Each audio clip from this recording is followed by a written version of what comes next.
Merci, Monsieur Grémillet. La parole est à Madame Vanina Paoli-Gagin pour le groupe indépendant.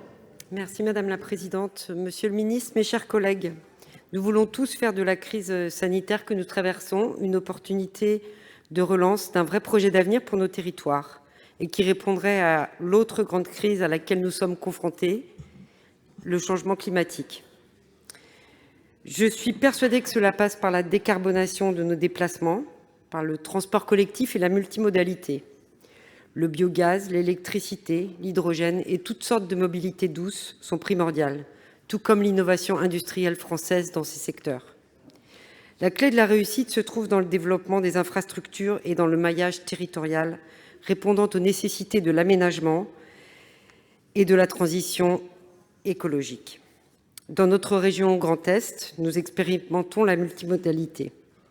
Si j'appelle de mes voeux la décarbonation du secteur routier, je crois aussi que le transport des marchandises doit s'appréhender différemment. C'est pourquoi je soutiens l'expérimentation du train hydrogène et la mise à grand gabarit du canal de la Seine jusqu'à Nogent-sur-Seine. Ce projet prouve que le report modal est très pertinent. Il relève d'une modernisation infrastructurelle plus large, où les échanges entre territoires via le fluvial deviennent réalité. C'est ce genre de cercle vertueux dont la France a besoin. Les idées, les innovations dans le domaine de la mobilité sont nombreuses et émanent souvent des acteurs locaux.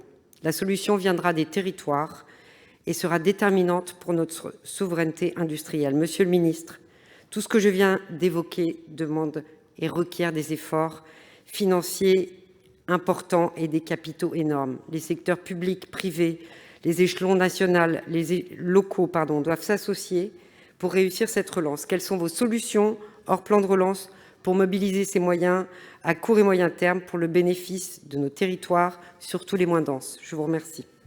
Merci, chers collègues. Monsieur le ministre, vous avez la parole. Merci Madame la Présidente. Oui, Madame la Sénatrice Paoli-Gagin, les crédits relatifs aux mobilités proviennent à la fois de la loi de finances, c'est le programme 203, et de l'Agence de financement des infrastructures de transport terrestre, enfin Transport de France maintenant. Ensemble, ils financent toutes les actions qui sont engagées par l'État pour les modes routiers, ferroviaires, fluviales et portuaires. Alors dans le cadre du PLF 2021, nous avons 3,7 milliards d'euros qui sont dévolus au programme 203. C'est une augmentation de 17% par rapport à 2020.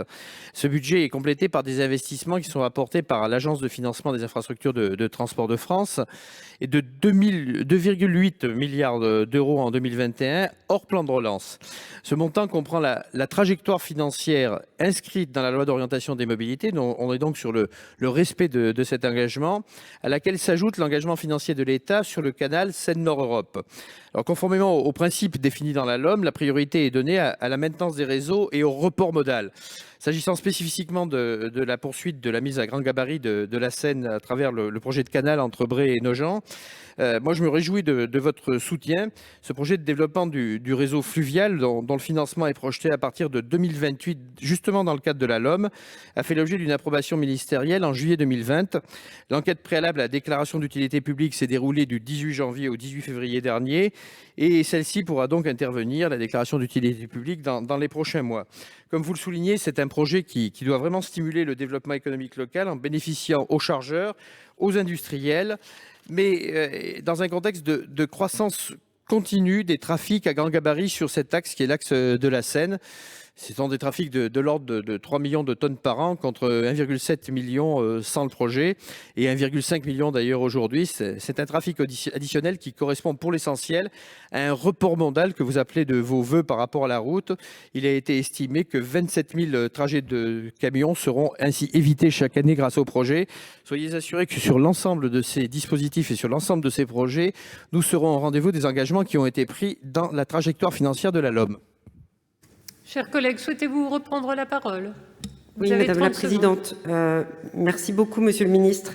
Ces fonds, effectivement, que vous évoquez ne seront pas suffisants pour des nouvelles infrastructures, pour des nouvelles mobilités, telles la mobilité hydrogène. C'est pourquoi, en fait, j'ai déposé une proposition de loi en vue de créer des fonds souverains régionaux qui seraient abondés partiellement par la surépargne des Français pendant la crise sanitaire. Je souhaite que nous puissions débattre prochainement de cet instrument complémentaires qui pourraient servir la cause des nouvelles mobilités dans les territoires. Merci.